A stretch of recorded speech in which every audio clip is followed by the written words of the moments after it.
আসলে এখন ঈদকে সামনে রেখে আমরা ডিউটি করছি যেন মানুষ সুন্দরভাবে বাড়ি ফিরতে পারে।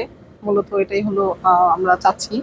এবং থ্রি হুইলারের বিষয়ে যেটা, থ্রি হুইলারের কঠোর নিরাপত্তা আমাদের সবসময় আমরা চেষ্টা করি।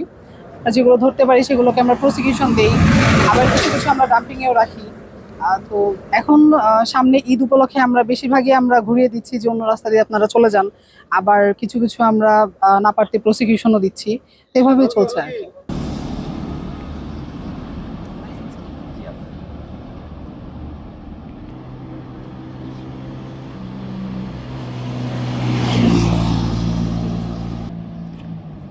রিকোয়েস্ট করতে পারবেন না কেন? আমি ডিউটি করে রেখেছি ইলেকশনে।